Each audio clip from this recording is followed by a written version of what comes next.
அருட்பெருஞ்சோதி அருட்பெருஞ்சோதி தனிப்பெரும் கருணை அருட்பெருஞ்சோதி. எல்லா உயிர்களும் இன்புற்று வாழ்க, வள்ளல் மலரடி வாழ்க வாழ்க, கொல்லாவிரதம் குவளையெல்லாம் ஓங்குக, நல்லோர் நினைத்த நலம் பெறுக, நன்றி நினைத்த எல்லோரும் வாழ்க இசைந்து. உலக மக்களே, அறிவார்ந்த அன்பர்களே, ஆண்மநேய ஒருமைப்பாடுடைய அன்பர்களே, வல்லப்பமானவர்கள் நமக்கு அறிய திருவுற்பாவில் 3ஆம் திருமுறையில் 3ஆம் பதிகத்தில் இருக்கின்ற இரங்கல் மாலை என்ற பதிகத்தில் இருக்கின்ற பாடலுடைய விளக்கங்களை பார்த்து கொண்டிருக்கிறோம். இரங்கல் மாலை மொத்தம் 31 பாடல்களை கொண்டது.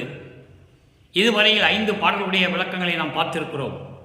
ஒவ்வொரு பாடலிலும் இறைவனை எப்படி நினைத்து வருந்துகிறார் என்பதையும், இறைவனை எப்படி நினைத்து வருந்தி அடைய முடியவில்லை என்பதையும் ஒவ்வொரு பாடலிலும் நமக்கு விளக்கமாக நமது இறைவன் வல்லப்பமானவர்கள் அருளியிருக்கிறார்கள்.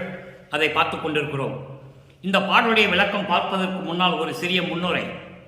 ஒவ்வொரு பாடலுடைய விளக்கத்தை பார்ப்பதற்கு முன்னால் இந்த முன்னுரை தேவைப்படுகிறது. காரணம், இந்த சமயங்களும் மதங்களும் மார்க்கங்களும் சூழ்ந்திருந்த காலகட்டங்களில்தான் வல்லற்பெருமான் அருட்பெருஞ்சோதி ஆண்டவரால் ஒரு தாயின் வழியாக இந்த மண்ணுலகிற்கு வருவிக்க உற்றார்.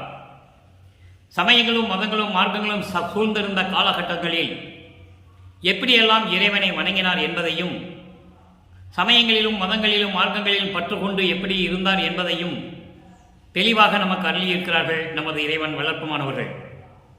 இந்த மண்ணுலகை வருவிக்க உற்று 9 ஆண்டுகள் கழித்து இறைவன் வந்து ஆட்கொண்ட பிறகு இவருடைய மறைப்பு நீங்குகிறது. மறைப்பு என்பது தான் யார் என்ற நிலை அவருக்கு அப்போ தெரியாது. 9 ஆண்டுகளுக்கு முன்னால் வரைக்கும் தெரியாது.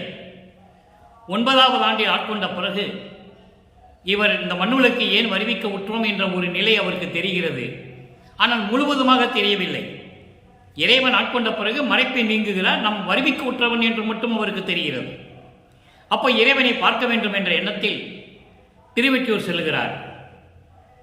திருவொற்றியூரை செல்லும்போது அங்கே தெருவிலே நின்று கொண்டிருக்கும் போது இறைவன் பவனி வருகிறார். தியாகராஜ பெருமான், அதாவது சிவன்.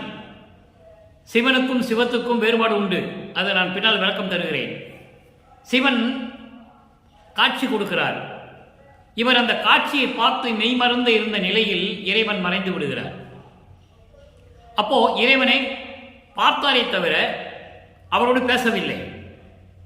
அதன் பிறகு ஒரு காலகட்டத்தில் மறுபடியும் பவனி வரும்போது தெருவிலே நின்று கொண்டிருக்கிறார். மகனை பார்த்தவுடனே இவருக்கு மகன் என்று தெரியும் சிவனுக்கு, ஆனால் இவருக்கு இறைவன் மட்டும்தான் தெரியும். அப்போ அந்த இறைவனை பார்ப்பதற்கு தெருவிலே நின்று கொண்டிருக்கும் போது சிவன் இவரை பார்த்து ஓடுகிறார் தெருவழியாக. தற்போது இவனிடம் மாட்டிவிடக்கூடாது, ஏனால் இவன் கருவறையிலே இருக்கும்போது கேட்ட கேள்விகளுக்கே நம்மளால் பதில் சொல்ல முடியவில்லை. அதனால் இன்னும் காலங்கள் இருக்கிறது, இவன் சமயங்களையும் மதங்களையும் மார்க்கங்களையும் சார்ந்தே இருக்க வேண்டும் என்ற நிலையில் வல்லற்பெருமானவரை, அதாவது குழந்தை பருவமாக இருந்த நமது இறைவன் வல்லற்பெருமானவர்களை பார்த்துவிட்டு சிவன் தெருவழியாக ஓடுகிறான். இவரும் பின்னாலே ஓடுகிறார். ஓட்டத்தை பிடிக்க முடியவில்லை. அன்பர்களே, இது கதை அல்ல, கற்பனை அல்ல. திருவொற்பாவில் இருக்கின்ற பாடலுடைய விளக்கங்களுடைய சுருக்கத்தை சொல்லிக் கொண்டிருக்கிறேன். 3ஆம் திருமுறை வரைக்கும் என்ன நடந்தது? இந்த வல்லற்பெருமான் இந்த மண்ணுலகுக்கு வருவிக்க உற்று 3 எட்டுகள் முடிந்த நிலையில் 3 24. அப்போ 24 சொல்லும்போது வருவிக்க உற்றதிலிருந்து 24 ஆண்டுகளுக்குள் என்ன நடந்தது என்பதை வல்லற்பெருமான் திருவொற்பாவிலே நமக்கு தெளிவாக கூறியிருக்கிறார்கள். அதை மக்களிடம் நான் விலக்கி கூறிக்கொண்டிருக்கிறேன். இறைவனுடைய தயவாலையும் கருணையாலையும் விளக்கத்தை பெற்று உங்களுக்கு நான் விளக்கம் சொல்லிக் கொண்டிருக்கிறேன். அப்படி இருந்த காலகட்டங்களில் அவருடைய மனம் எப்படி வதங்கி வாடியது, எப்படி மனம் கலங்கினார் என்பதை ஒவ்வொரு பாடலிலும் அவர் கூறியதை நாம் ஏற்கனவே ஒவ்வொரு பாடல் வழியாக நான் கூறி வந்து கொண்டிருக்கிறேன். இந்த நிலை மாறிய பிறகு இந்த நிலை மாறிய பிறகு 4வது எட்டிலும் அவர் சுத்த சன்மார்க்கத்தை பெறவில்லை. 5வது எட்டு வரும்போது, 5வது எட்டு என்பது வல்லப்பெருமானவர்கள் இந்த மண்ணுலகை வருவிக்க உற்று 41வது ஆண்டில்தான் சுத்த சன்மார்க்கத்தை பெறுகிறார். இது திருவொற்பாவில் கண்ட உண்மை. இந்த நிலை மாறும்போது, இப்படிப்பட்ட சூழ்நிலைகள் இருக்கும்போது சமரச சுத்த சன்மார்க்கத்தை பெற்ற பிறகு எப்படியெல்லாம் இறைவனை வேண்டுகிறார் என்பதை நாம் பார்த்து கொண்டிருக்கிறோம். பாடலை நன்றாக கவனியுங்கள்.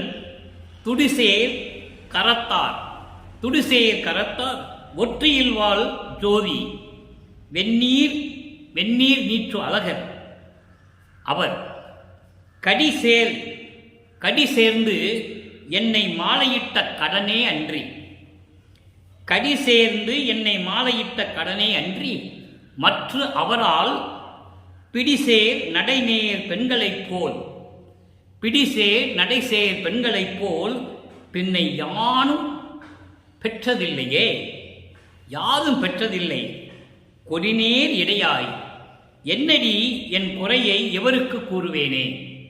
தோழியிடம் சொல்லுவது போல தன்னை ஒரு பெண்ணாக உருவகப்படுத்தி, அதாவது தலைவியாக உருவப்படுத்தி, அதாவது காதலியாக உருவகப்படுத்தி இறைவனை தலைவனாகவும் கணவனாகவும் காதலனாகவும் உருவகப்படுத்தி அந்த நிலையை உள்ளத்திடம் சொல்லுகிறார்.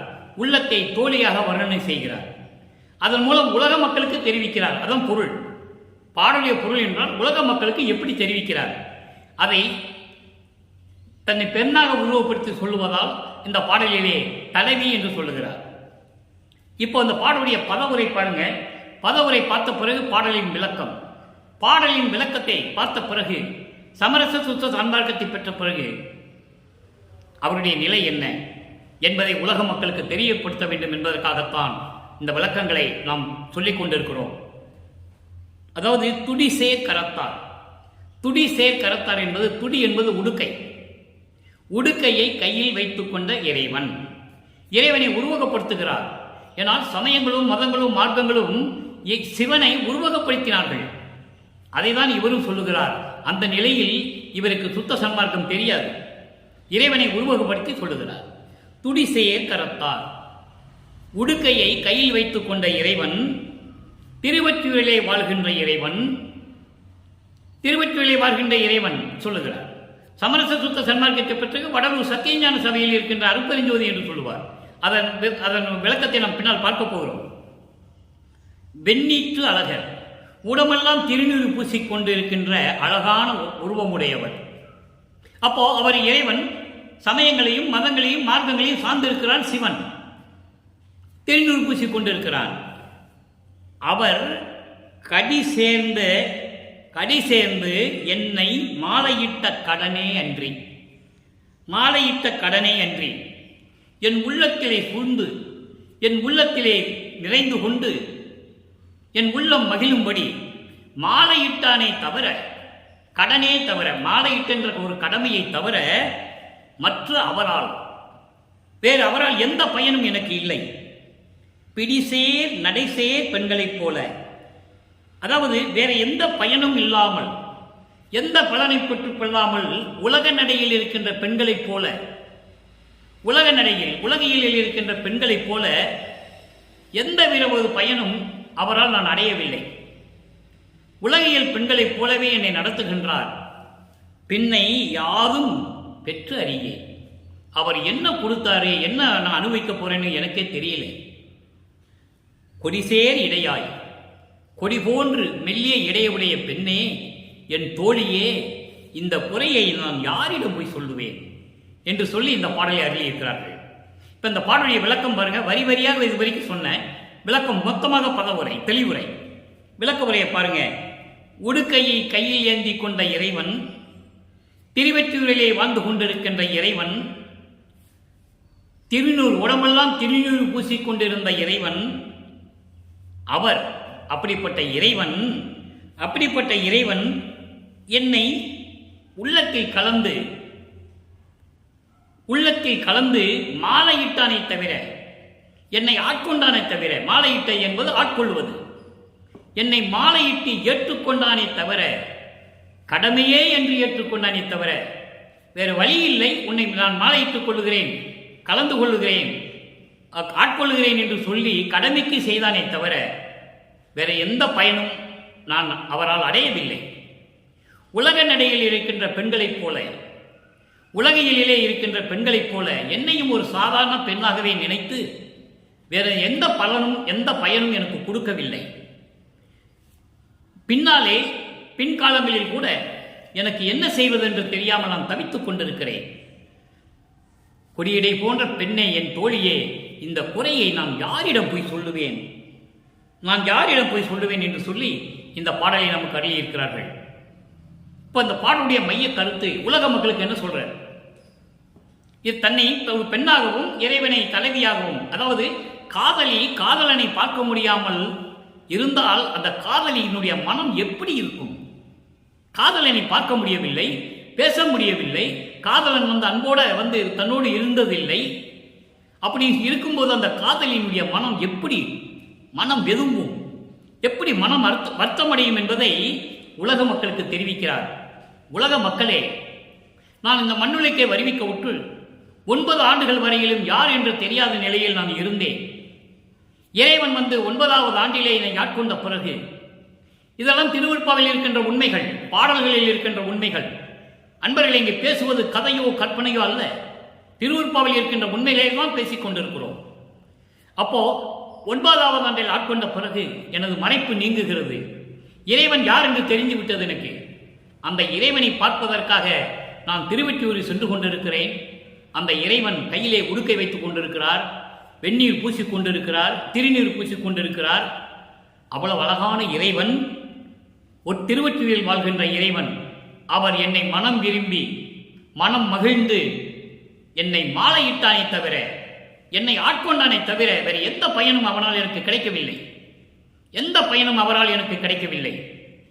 உலகிலே இருக்கின்ற பெண்களைப் போலதான் என்னையும் நடத்துகிறார். அதாவது உலகில் இருக்கின்ற மக்களைப் போலதான் என்னையும் நடத்துகிறார். என்ன பயன் என்று எனக்கு தெரியவில்லை. உலக மக்களை தான் அந்த பெண் போல, தோழி போல வர்ணனை செய்து சொல்லுகிறார். உலக மக்களே, இந்த குறையை நான் யாருக்கிட்ட போய் சொல்லுவேன்? என் குறையை தீர்க்கின்றவனே என்னை வேடிக்கை காட்டுகிறான். அப்படி இருக்கும்போது இந்த குறையை நான் யாருக்கிட்ட போய் சொல்லுவேன் என்று சொல்லி உலக மக்களுக்கு சொல்லுவது போல தன்னுடைய குறையை உள்ளத்திடம் சொல்லுகிறார். இது பாடலுடைய விளக்கம். இதே இறைவனை, சமரச சுத்த சன்மார்க்கத்தை இறைவன் தன் மகனுக்கு கொடுத்த பிறகு இந்த பாடலுக்கேற்றபடி நிறைவான விளக்கம், பரிபூரணமான விளக்கம், முடிவான விளக்கம் 6ஆம் திருமுறையில் இருக்கிறது என்பதை நான் சொல்லிக்கொள்ள கடமைப்பட்டிருக்கிறேன். பதிகம் 20 பிள்ளை பெரு விண்ணப்பம். அதாவது பயத்தை எப்படி போக்க வேண்டும் என்று வேண்டுகிறார். தனக்கு பயத்தை போக்க வேண்டும் என்பது ஒரு பக்கம் இருந்தாலும் கூட உலக மக்களுடைய பயம் எப்படி இருக்கிறது, அந்த பயத்தை எப்படி நீக்க வேண்டும் என்பதை இறைவனிடம் கேட்பது தெளிவாக நமக்கு புரியும். நிறம் ஒரு விழி கீழ்ப்புறத்தோடு தோளும் நிறை உடம்பில் சில உறுப்பும் உறவு தோல் தடித்து துடித்தும் தோறும் உண்ணி மற்றவைகளை அந்தோ பிறர் துயர் காட்ட துடித்தவோ என்று பேதுற்று மயங்கி நெஞ்சு உடைந்தேன். நறுவிய துகிலில் கரை உறக் கண்டே நடுங்கினேன், எந்தை நீ அறிவாய். எப்படி பயம் அவருக்கு ஏற்பட்டது? எப்படி உலக மக்கள் இதெல்லாம் பார்த்து பயப்படுகிறார்கள்? அந்த பயத்தை நீக்க வேண்டும் என்று சொல்லி இங்கே இறைவனிடம் விண்ணப்பம் வைக்கிறார். அதாவது இந்த உடம்பை பற்றி முதல்ல சொல்றார். இந்த உடம்புல என்னென்ன வந்த பயம் வரும்? கண்களுக்கு கீழ் இடையே கருப்பாக மாறும், விழிகளின் கீழே கருப்பு நிறம் உண்டாகும். அந்த நிறம் பார்த்தவுடன் ஐயோ, கண்ணுகள் கீழே அந்த இமைகளின் கீழே கருப்பு நிறம் வந்து விட்டதே என்று சொல்லி உள்ளம் வெதும்புகிறது, உள்ளம் வருந்துகிறது. இந்த உடம்பில் இருக்கின்ற தோலும் சில உறுப்புகளும், தோலும் நிறை உடம்பில் சில உறுப்பும், இந்த உடம்பு தோள்களும் சில உறுப்புகளும் அந்த தோல் தடித்து வீங்கி அரிப்பு ஏற்படும் போது, அந்த அரிப்பு நிலை ஏற்படும் போது, சொரியும் போது எவ்வளவு துன்பப்படுமோ என்று எண்ணி இவைகளால் எந்த துன்பம் வரப்போகிறதோ என்று சொல்லி உள்ளம் துடிக்கிறதே, அதை கேட்கும் போதெல்லாம் மயங்கி நெஞ்சு உடைந்தேன். மக்கள் எல்லாம் சொல்லுவாங்க, கருப்பு கீழே என்னப்பா கருப்பு விழுந்திருக்கு, கருப்பு வளைய மாதிரி இருக்கு கண்ணுக்கு கீழே. அப்ப அவன் உள்ளம் எப்படி வருந்தும்? அதே போன்று உடம்பிலே தோல் சுருக்கம் எடுக்கும் போதும், தோளிலே சொறி சிறங்கு போன்ற அந்த நோய் வரும்போதும் தோல் தடித்து விடும். இந்த தடிப்பை பற்றி நினைக்கும் போது அவர்கள் உள்ளம் எப்படி வருந்தும்? அப்படின்னா என்ன அர்த்தம்னா, எல்லார் உடம்பையும் எந்தவித நோய் இல்லாமல் நீ காப்பாற்ற வேண்டும். அந்த உடம்பை, பொன்னான உடம்பை நீ காப்பாற்ற வேண்டும் என்று சொல்லி இறைவனிடம் விண்ணப்ப வைக்கிறார். அதான் இந்த பாடலுடைய மைய கருத்து. அதுவை பேரிட்டு மயங்கி நெஞ்சு உடைந்தேன், நறுவிய துகிலில் கரை உற கண்டேன். நறுவிய துகில் என்பது சுத்தமாக துவைத்து, அழுக்கு தீர துவைத்து வெள்ளையாக இருக்கின்ற அந்த ஆடையிலே கரை உற கண்டே. ஒரு இரத்தக்கரையோ இல்ல அழியாத ஒரு கரையோ அந்த துகிலிலே இருக்கும்போது, அந்த ஆடையிலே இருக்கும்போது ஐயோ என்று சொல்லி நான் நடுங்கினேன். எப்படி இரத்தக்கரை வந்தது? உடம்பிலே சொரியும் சிறங்கும் புண்ணு இருக்கும்போது வரிஞ்சு கொண்டிருக்கின்ற அந்த மனம் அதாவது வெள்ளை ஆடை, வெள்ளை வேஷ்டி, வெள்ளை வேஷ்டி, அந்த துகில் கட்டும்போது அந்த கரை அதில் படியும் போது என் உள்ளம் எப்படி நடுங்கியது தெரியுமா? எந்தை நீ அறிவாய்.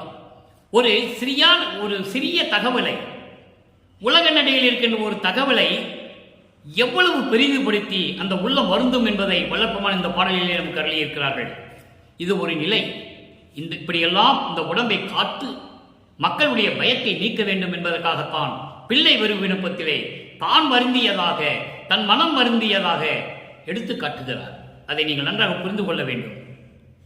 அடுத்த ஒரு நிலை ஆன்ம தரிசனம், 6வது பாடல். இன்று நான் பார்த்த 6வது பாடல் 3ஆம் திருமுறையிலே 3ஆம் பதியத்தில் இருக்கின்ற 6வது பாடலுடைய விளக்கம் இங்கே 6வது பாடலிலே இருக்கிறது. திகழவாள் முதலார் நம்மை கனவிடத்தும் சிறிதும் நான் விளைந்திலே, இந்த உலக வாழ்விதில் ஓர் அணுத்துணை எனினும் ஓப்பிலே, உலகு உறும் மாயை கலகவாதனை தீர் காலம் என்று வருமோ என்று உருமோ கடவுளே என துயர்ந்து இருந்தேன். அங்கு அழகு இலா திரளோய் நீ அறிந்தது நான் அடிக்கடி உரைப்பது என் நினைக்கே. இது பாடல். இந்த பாடலுடைய விளக்கம் பாருங்க.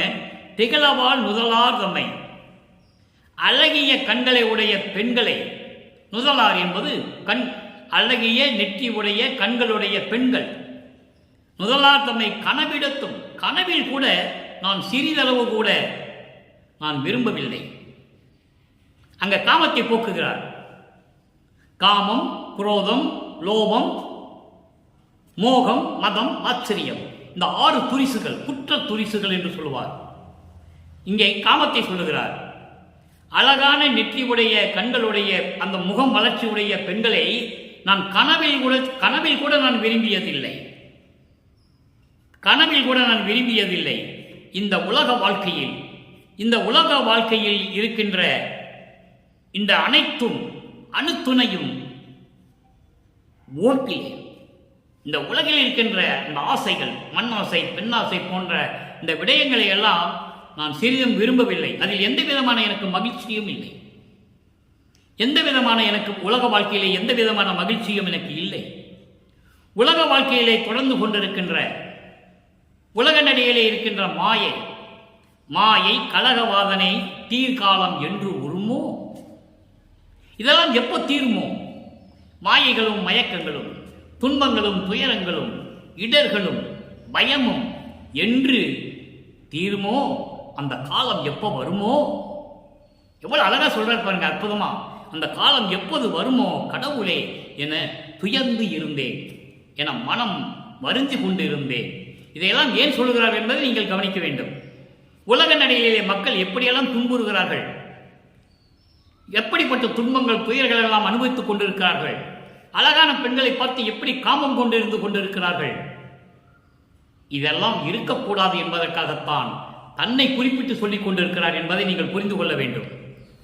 துயர்ந்து இருந்தேன், அழகிலா திரளோய், அழகு இல்லாத அருள் வல்லமங்களை பெற்றுக் கொண்டிருக்கின்ற கடவுளே, அருட்பெருஞ்சோதியே, உன்னுடைய அருளுக்கு அளவே கிடையாது, எல்லையே கிடையாது, கரையே கிடையாது.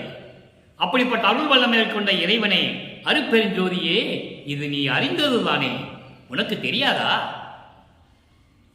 உரைப்பது நின் எனக்கே அடிக்கடி. உனக்கு அடிக்கடி இது நான் சொல்லிக்கிட்டு இருக்கணுமா? அடிக்கடி நான் சொல்லிக்கிட்டு இருக்கணுமா? ஒரு தடவை சொன்ன போதாதா? என்று சொல்லி இந்த பாடலை நமக்கு அருளி இருக்கிறார்கள். அடுத்த ஒரு நிலையை பாருங்க. 25வது பதிகம் அனுபோக நிலையம். அனுபோக நிலையம் 6வது பாடல். அங்கே 3வது பதிகத்திலே 6வது பாடலிலே இறைவனை நான் பார்க்க முடியவில்லை, அவன் என்னை வந்து ஆட்கொண்டானை தவிர அது பிறகு எந்த பலனும் எனக்கு இல்லை என்று சொல்லுகிறார். இங்கே சமரச சுத்த சன்மார்க்கத்தை பெற்ற பிறகு எப்படி சொல்லுகிறார் என்பதை நீங்கள் கவனிக்க வேண்டும். துன்பமெல்லாம் தவிர்க்கும் திருச்சிற்றம்பலத்தே. அங்கே திருவொற்றியூர் என்று சொல்லுவார், இங்கே திருச்சிற்றம்பலம். திருச்சிற்றம்பலம் என்பது வடலூர் சத்தியஞான சபை. துன்பமெல்லாம் தவிர்க்கும் வடலூர் சத்தியஞான சபையில் இருக்கின்ற இறைவனே, ஜோதியில் ஜோதியே, அருப்பெருஞ்சோதியே, அழியா இன்பமெல்லாம் அளிக்கும் இறைவனே, அழியாத இன்பங்களை எல்லாம் கொடுக்கக்கூடிய இறைவனே, என்னை ஈன்ற நல் தாயே தந்தையே. இங்கதான் ரொம்ப முக்கியமான விஷயம், முக்கியமானதை கவனிக்கணும். என்னை ஈன்ற நல் தந்தையே தாயே. இந்த மண்ணுலைக்கு ஒரு தாயின் வழியாக இந்த மண்ணுலைக்கு வருவிக்க உற்றாரை தவிர, வல்லப்பமனை ஒரு இடத்தில் சொல்லுவார், உபசாரத்தால் பெற்ற தந்தை என்பான் ஒருவனுடைய, உபசாரத்தால் பெற்ற தாய் என்பால் ஒருத்தியுடைய என்று சொல்லுவார். அப்ப என்னை ஈன்ற தந்தை தாய் யார் என்பதை இங்கு தெளிவாக சொல்லுகிறார். அவர்கள் ஒரு காரணமாக இருந்தார்கள், காரியமாக இருந்தார்கள், காரண காரியமாக இருந்தார்கள். எந்த நோக்கத்திற்காக, எந்த செயலுக்காக தன் மகனை இந்த மண்ணுக்கு வருவிக்க செய்ய வேண்டும் என்ற இருந்த காலகட்டத்தில் அவர்களை அருப்பெருஞ்சோதி ஆண்டவர் பயன்படுத்திக் கொண்டார். நமது இறைவனை 10 மாதம் வயிற்றில் சுமந்து கொடுத்தார்கள் சென்னைமையாவர் அவர்கள். உண்மைதான், மதிக்கக்கூடியவர், போற்றக்கூடியவர், புண்ணியவதி என்று நாம் சொல்லலாம், தவறில்லை. ஆனால் இங்க சொல்றார் பாருங்க, என்னை ஈன்ற நல் தந்தையே தாயே. தாயும் தந்தையுமாக இருந்து என்னை ஈன்றெடுத்தவன் என்று சொல்லுகிறார். ஆன்ற சன்மார்க்க மணிபெற என்னைத்தான் ஈன்று அமுதளித்த இனிய நற்றாயே என்று சொல்லுவார். இது அருப்பெருஞ்சோதி அகவல்ல, நீங்கள் நல்லா புரிஞ்சுக்கணும். அன்பெல்லாம் ஆகி நிறைந்த ஓர் நிறைவே. இறைவனை சொல்றாரு, நிறைவேன்னு சொல்றாரு. அதாவது அன்பெல்லாம் ஆகி பரிபூரணமாக என் உள்ளத்தில் நிறைந்து கொண்டிருக்கின்ற நிறைவான இறைவனே, அருப்பெருஞ்சோதியே, அண்ணலே, கடவுளே, இனி பிரிவு ஆற்றேன். இனிமேல் என்னை பிரியக்கூடாது, பிரிய முடியாது, அதெல்லாம் நம்மளால் சகித்துக் கொள்ள முடியாது. போதுண்டா சாமி, இந்த மண்ணுலைக்கு வருவிக்க செய்து இத்தனை ஆண்டுகள் நான் பட்ட கஷ்டம் போதும், இனிமேல் என்னை பிரியக்கூடாது, அதை நான் சரிவிக்கவும் மாட்டேன். உன்னுடைய பிரிவை என்னால் சகித்துக் கொள்ள முடியாது. பொன்பதம் தருவதற்கு இது தகு தருணம். நல்ல கவனிங்க, பொன்பதம் தருவதற்கு இது நல்ல தருணம். புணர்ந்து அருள், புணர்ந்து அருள் என்னையே. அவரோடு எப்படி கலந்து சொல்றார் பாருங்க, எப்படி கலந்து கொள்ள சொல்லுகிறார். பொன் தரும் பொன் பதம் தருவதற்கு, பொன் பதம் என்பது இறைநிலை, இறைநிலை என்பது கடவுள் நிலை, கடவுள் நிலை என்பது கடவுள் நிலை அறிந்து அம்மையமான்மன் நிலை, 16வது நிலை, அதுதான் பேரின்ப நிலை. அந்த நிலையை எனக்கு தருவதற்கு இதுதான் நல்ல நேரம். சீக்கிரம் வா வா வா, புணர்ந்து கொள் என்னோடு, அருளை கொடு, புணர்ந்து அருள், புணர்ந்தருள் எனியே என்று சொல்லி இந்த பாடலை அருளி இருக்கிறார்கள். சரி, இப்ப எல்லாம் முடிஞ்சிச்சு. இறைவன் யாருன்னு இங்க தெரிஞ்சு போச்சு, எல்லாமே அருளை பெற்றாச்சு. இப்போ அபயத்திறன் என்ற பதிகத்திலே, அபயத்திறன் என்ற பதிகத்திலே சொல்லுவார். அபயத்திறன் என்பது இறைவனுடைய அடைக்கலத்தினுடைய வல்லபம். அந்த அடைக்கலத்தினுடைய பெருமை, புகழ் எப்படி இருக்கு? 6வது பாடல். அங்கே 3ஆம் திருமுறையில பார்த்த 6வது பாடலுக்கு 6ஆம் திருமுறையில் 6வது பாடலுடைய நிறைவு விளக்கம். ஊன் என்னும் ஊன் பெறும் உயிரும், நல்லா கவனிங்க, ஊன் பெறும் உயிரும் உணர்ச்சியும் அன்பும் ஊக்கமும் உண்மையும் என்னைதான் பெறும் தாயும் தந்தையும், என்னைத்தான் பெறும் தாயும் தந்தையும் குருவும் தனிப்பெரும் தெய்வமும் தவமும் வான்பெரும் பொருளும் வாழ்வும் நற்றுணையும் மக்களும் மனைவியும் உறவும் நான் பெரு நண்பும் யாவும் நீ என்றே நம்பினேன் கைவிடல் எனையே. எவ்வளவு அற்புதமா சொல்றார் பாருங்க. அதாவது ஊன் பெறும் உயிரும், இந்த உடம்பில் இருக்கின்ற உயிரும் உணர்ச்சியும், உணர்ச்சி என்பது உள்ளமும், உயிரும் உள்ளமும் அன்பும் ஊக்கமும், ஊக்கம் என்றால் செயல் திறமை, செயலாற்றுகின்ற திறமை. பிரபஞ்சத்தை இயக்கணும்ல, 5 தொழிலையும் செய்து கொண்டு பிரபஞ்சத்தை இயக்கக்கூடிய அந்த திறமை, அந்த செயல் திறமை, அருள் வல்லம திறமையும் உண்மையும் பொய்யில்லாதது. இயற்கை உண்மை, இயற்கை உண்மையின் விளக்கம். என்னைத்தான் பெறும் தாயும் தந்தையும் உன்னாலே இந்த மண்ணுகளுக்கு வருவிக்க உற்றானே, வருவிக்க செய்தாயே. அந்த தாயும் அந்த தந்தையும் கூட, அந்த தாயும் தந்தையும் கூட குருவும் தனிப்பெரும் தெய்வமும் தவமும் வான்பெரும் பொருளும். வான்பெரும் பொருள் என்பது அழியாத மெய்ப்பொருள். அப்படி பொருளும் என்னுடைய வாழ்வும் மரணமில்லா பெருவாழ்வும் நல்ல துணையும் மக்களும். மக்களும் என்பது உலக மக்கள். உலக மக்களும் மனைவியும். உன் ஆணையை ஏற்றுக்கொண்டு நான் திருமணம் செய்தேனே அந்த பெண்ணும். நல்லா கவனிக்கணும். நீங்க மனைவின்னா தாலி கட்டி குடும்பம் நடத்தின மனைவி இல்லை, அதை நீங்க நல்லா புரிஞ்சுக்கணும். தாலி கட்டினார், தனக்கோடி அம்மையாரை தாலி கட்டி மனைவியாக ஏற்றுக்கொண்டார். காரணம், கட்டிதான் ஆக வேண்டும். விண்ணுலகத்திலே ஏற்பட்ட அந்த நிலை, இவர் தாலி கட்டினாதான் அந்த பெண்ணுக்கு சாப விமோசனை நீங்கி மோட்ச வீட்டுடைய வழி கிடைக்கும். அதற்காகத்தான் தாலி கட்டினார். அதை தான் இங்க குறிப்பிடுகிறார். மனைவியும் உன் ஆணைப்படி உன் கட்டளையை ஏற்று நான் திருமணம் செய்து கொண்ட அந்த மனைவியும் நீதான் என்று இருக்கிறேன். அதான் கவனிக்கணும். நீங்க எல்லாமே உன் செயலாளரே நடந்தது, நான் செய்யவில்லையே. அப்படிப்பட்ட அந்த மனைவியும் உறவுகளும் நான் பெரும் நண்பும், நான் பெரும் அந்த உன்னுடைய அன்பும் ஆசியும் வரமும் யாவும் நீ என்றே நினைத்துக் கொண்டிருக்கிறேன். நம்பினேன், கைவிடேல் எனையே என்று சொல்லி இந்த பாடலை நமக்கு அருளியிருக்கிறார்கள்.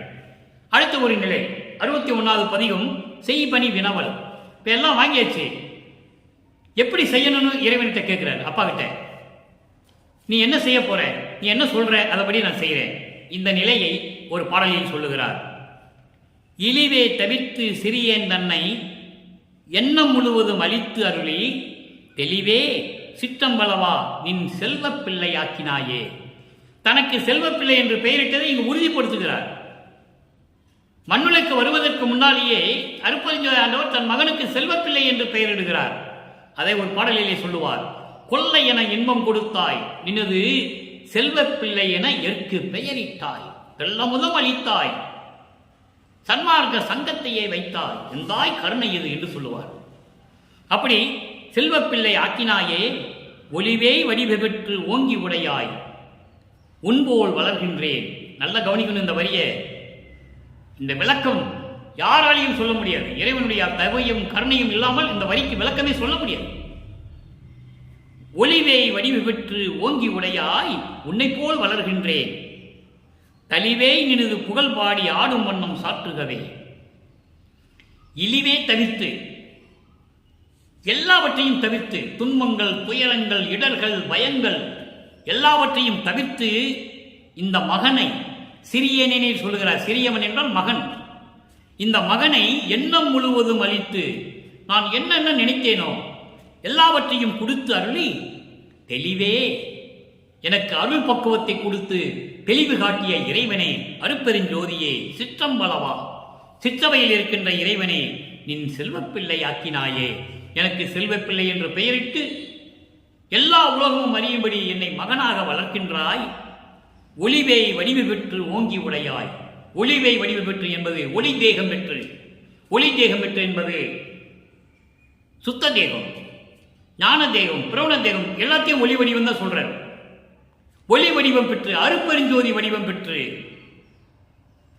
3 தேகத்திலே பெற்றுக்கொண்டு அருட்பெருஞ்சோதியாக திகழ்ந்து கொண்டிருக்கின்ற இறைவனே, அருட்பெருஞ்சோதியே, உன்னை போல் வளர்கின்றேன்.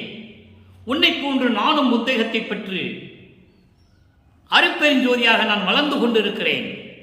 உன்னை போலவே தலிவே நினது புகழ் பாடி ஆடும் வண்ணம் சாற்றுகவே.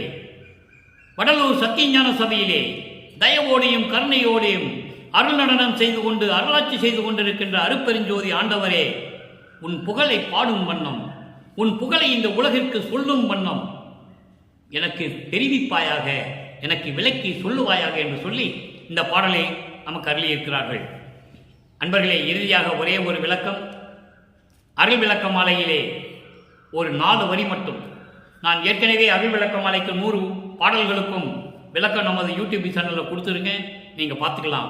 இருந்தாலும் இந்த பாடலுக்கு ஏற்றபடி ஒரு 4 வரி மட்டும் விளக்கம். நல்ல கவனிங்க.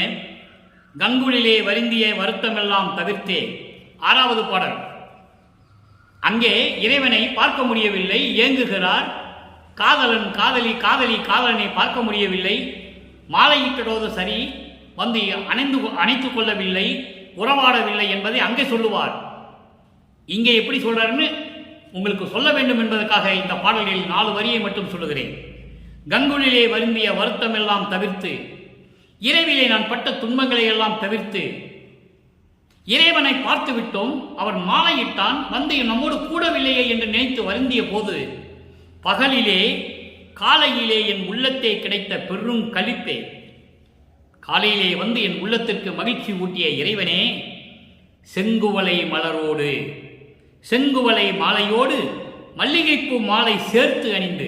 ஏன் இதை சொல்றேன்னு நீங்க புரிஞ்சுக்கணும். உலகியல் விளக்கம், அதாவது செங்குவல மலரோடு மல்லிகைப்பூ மாலையும் சேர்த்து, பூவை சேர்த்து, 2 மாலையும் சேர்த்து அணிந்து கொண்ட இறைவன் என்று சொல்லலாம். ஆனால் சமரசுத்த சன்மார்க்க விளக்கம் அப்படி அல்ல. செங்குவலை மாலையோடு மல்லிகைப்பூ மாலை சேர்த்து அணிந்து. இந்த செங்குவலை மலரும் மல்லிகை மலரும் கற்பு நிலையை காட்டுவது. ஆணாக இருந்தால் சரி, பெண்ணாக இருந்தால் சரி, கற்பு நிலையை காட்டுவது. கற்பு என்பது வேற யாரையும் நினைக்காத ஆண். ஒரு ஆண் எந்த பெண்ணையும் நினைக்காமல், காதலிக்காமல் அவளையே திருமணம் செய்து கொண்டான் என்றால் அவன் கற்புடையவன். அதேபோல் பெண் என்பவள் வேற யாரையும் காதலிக்காமல், யாரையும் விரும்பாமல் தன்னையே மணந்து கொண்டார். அப்படி இருக்கும்போது அந்த பெண் கற்புடையவள். இந்த கற்பை செங்குவலை மலரோடும் மல்லிகைப்பூ மலரோடும் சேர்த்து சொல்லுகிறார். அப்போ இறைவனுக்கு வேற ஆளு மேல அன்பு இல்லை, தன் காதலி மேல்தான் அன்பு உண்டு, என் மீது அன்பு உண்டு என்று சொல்லுகிறார் வளர்ப்புமான்.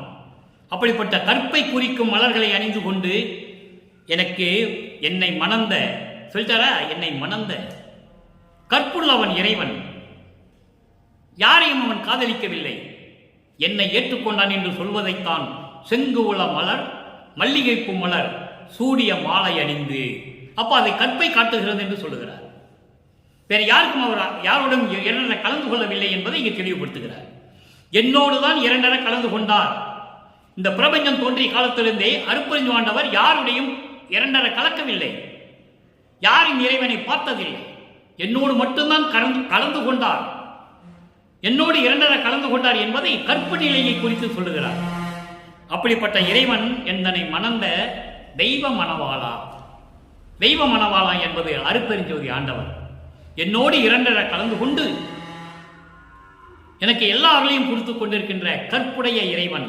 கற்புடைய இறைவன் என்பது என்னை மட்டும் மணந்து கொண்ட இறைவன் அருட்பெருஞ்சோதி, என்னை மட்டும் கலந்து கொண்ட இறைவன் அருட்பெருஞ்சோதி என்று சொல்லி இந்த பாடலை நமக்கு அருளியிருக்கிறார்கள். எனவே அன்பர்களே, இன்று நாம் பார்த்தக்கூடிய பாடல் விளக்கம் உங்களுக்கு புரிந்திருக்கும் என்று நான் கருதுகிறேன். இந்த சமயங்களையும் மதங்களையும் மார்க்கங்களையும் சார்ந்த சமய தலைவர்களாகிய கௌபாரம் சமயத்தைச் சேர்ந்த முருகன், காணாபத்தியம் சமுதாயத்தைச் சேர்ந்த விநாயகன் கணபதி, சாகதம் சமுதாயத்தைச் சேர்ந்த சமயத்தைச் சேர்ந்த அம்மன், சௌபாரம் சமயத்தைச் சேர்ந்த சூரியன், சைவ சமயத்தைச் சேர்ந்த சிவன், ருத்திரன். ஏற்கனவே சொல்லியிருக்கிறேன், சிவன் வேறு சிவம் வேறு, சிவபெருமான் வேறு அருட்பெருஞ்சோதி வேறு. நிலைகள் மாறும்போது வருகிறார். இறைவன் என்று சொல்லுவது வேறு, நிலைகள் மாறுகிறது. சமயங்களையும் மதங்களையும் மார்களை விட்டு விட்டு வருகின்ற சிவபெருமான் அருட்பெருஞ்சோதி. அப்போ இந்த சமயங்களையும் மதங்களையும் மார்க்கங்களையும் சேர்ந்த இந்த தலைவர்கள், அதிகார தலைவர்கள், தத்துவத்தின் தலைவர்கள். தத்துவத்தின் தலைவன் என்று சொல்லும்போது அருட்பாவிலே சில இடங்களிலே வல்லப்பெருமான் குறிப்பிட்டதை நான் இங்கே சொல்ல கடமைப்பட்டிருக்கிறேன். தன்னிடமிருந்த சண்முகம் என்ற தத்துவத்தை, தன்னிடமிருந்த அந்த சுப்பிரமணியம் என்ற தத்துவத்தை உலக மக்களுக்கு தெரியப்படுத்துவதற்காக ஒரு மகனை உருவாக்கினார். அவன்தான் முருகன். முருகனை வழிபட்டால் அருளை பெறலாம் என்பது உண்மை. ஆனால் மரணமில்லா பெருவாழ்வை பெற முடியாது. அதே போன்று கணபதி தத்துவத்தை கொண்டவன் கணபதி. கணபதி என்ற ஒரு பெயர் சிவனுக்கு உண்டு. சண்முகம் என்ற ஒரு பெயர் சிவனுக்கு உண்டு. இப்படியெல்லாம் சமய தலைவர்களை வணங்கினால் அவர்களுக்கு எல்லைக்கு உட்பட்ட அருளை தான் கொடுக்க முடியும். எல்லைக்கு மீறி அருளை கொடுக்க முடியாது. அவர்களை போய் மரணமில்லா பெருவாழ்வை கேட்க முடியாது. அவங்களால கொடுக்க முடியாது. மரணமில்லா பெருவாழ்வை கொடுக்கக்கூடிய ஒரே இறைவன் அருட்பெருஞ்சோதி ஆண்டவராகிய நமது இறைவன் வல்லற்பெருமான் அவர்கள் தான் மரணமில்லா பெருவாழ்வை கொடுக்க முடியும் என்பதை இங்கு பதிவு செய்ய நான் கடமைப்பட்டிருக்கிறேன். காரணம் ஞானசரியிலே சொல்லுவார், உலகில் மரணமில்லா பெருவாழ்வில் வாழ்ந்திடலாம் கண்டீர், வாருங்கள் சத்தியஞான சபைக்கு என்று சொல்லுவார். புனைந்துரையேன் பொய்ப்புகளேன் சத்தியமே சொல்லுகின்றேன், பொற்சபையில் சிற்சபையில் புகுந்தனம் இதுவே என்று சொல்வார். நீங்க சமயங்களையும் மதங்களையும் மார்க்கங்களையும் சார்ந்த எந்த சிறு தெய்வங்களையும் சரி, யாராக இருந்தாலும் சரி, அவர்களால் மரணமில்லா பெருவாழ்வை தரவே முடியாது. மரணமில்லா பெருவாழ்வை தரக்கூடிய ஒரே மார்க்கம் சமரச சுத்த சன்மார்க்கம். அந்த சமரச சுத்த சன்மார்க்கத்தின் தலைவன் அருட்பெருஞ்சோதி ஆண்டவர். தன் மகனை அருட்பெருஞ்சோதி ஆண்டவர் ஆக்கின பிறகு அந்த மரணமில்லா பெருவாழ்வை கொடுக்கக்கூடியது நமது இறைவன் வல்லற்பெருமான் அவர்களுக்கு ஒருவருக்கு மட்டும்தான் அந்த ஆற்றல் உண்டு என்பதை இங்கே நான் பதிவு செய்ய கடமைப்பட்டிருக்கிறேன். எனவே உலக மக்களே, நீங்கள் மரணமில்லா பெருவாழ்வில் வாழ வேண்டும். சமயங்களும் மதங்களும் மார்க்கங்களும் சார்ந்த நிலைகளை எல்லாம் விட்டு வெளியே வர வேண்டும். சமரச சுத்த சன்மார்க்கம் என்பது ஒரு தனிப்பட்ட மார்க்கம், இறைவனால் உருவாக்கப்பட்ட மார்க்கம். மீது எல்லா மார்க்கங்களில் மனிதர்களால் உருவாக்கப்பட்டது, மக்களிடையே புகுத்தப்பட்டது. சமரச சுத்த சன்மார்க்கம் ஒன்றுதான் இறைவனால் உருவாக்கப்பட்டது. அந்த மார்க்கத்தை தழுவி நாமும் மரணமில்லா பெருவாழ்வில் வாழ வேண்டும். பிறந்து பிறந்து செத்து செத்து பிறந்த நிலை மாற வேண்டும். இறைவனுடைய திருவடியை சேர வேண்டும். அப்படிப்பட்ட ஒரு மார்க்கம்தான் சமரச சுத்த சன்மார்க்கம் என்பதை கூறி இந்த பாடலுடைய விளக்கத்தை நான் நிறைவு செய்கிறேன். எனவே மக்களே, அன்பர்களே, இறைவனை வணங்கி அருட்பெருஞ்சோதி ஆண்டவரை வணங்கி அவர்கள் மகனாகிய வல்லற்பெருமான் அவர்களும் அருட்பெருஞ்சோதி ஆகிவிட்டார். அதை நீங்கள் அருட்பெருஞ்சோதி என்று சொன்னாலே போதும். வல்லற்பெருமானை சொல்லுகிறார், இறைவன் ஒருவன் தான், அவன் அருட்பெருஞ்சோதி, என்னை வணங்காதீர்கள் என்று சொல்லுவார். காரணம், அதனுடைய சூட்சமம் இதுதான். சூட்சமமான விளக்கம், பிரபஞ்சத்தில் மறைக்கப்பட்ட ஒரு உண்மையின் விளக்கம். நான் அருட்பெருஞ்சோதி ஆகிவிட்டேன், நானும் அருட்பெருஞ்சோதி தான். எனவே நீங்கள் அருட்பெருஞ்சோதி என்ற மகாமந்திரத்தை சொன்னாலே போதும் உலக மக்களே என்று சொல்லி நமக்கு அந்த மகாமந்திரத்தை நமக்கு அருளினார்கள் வல்லற்பெருமானவர்கள்.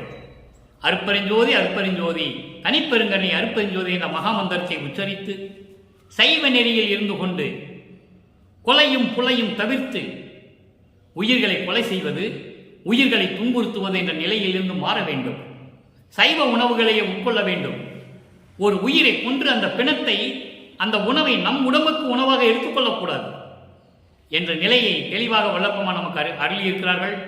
அந்த நிலையில் இருந்து கொண்டு இறைவனை வணங்கி இறைவனுடைய அருளையும் அவருடைய செல்வங்களை எல்லாம் பெற்று நோயற்ற வாழ்வையும் பெற்றுக்கொண்டு இந்த வையகத்திலே நீங்கள் வாழ்வாக வாழ வேண்டும் என்று கூறி இறைவனுடைய தயவோடும் கருணையோடும் இந்த வள்ளலார் மொழியன் விடைபெறுகிறேன். மீண்டும் நாளை சந்திப்போம். நன்றி, வணக்கம். அருட்பெருஞ்சோதி அருட்பெருஞ்சோதி தனிப்பெரும் கருணை அருட்பெருஞ்சோதி.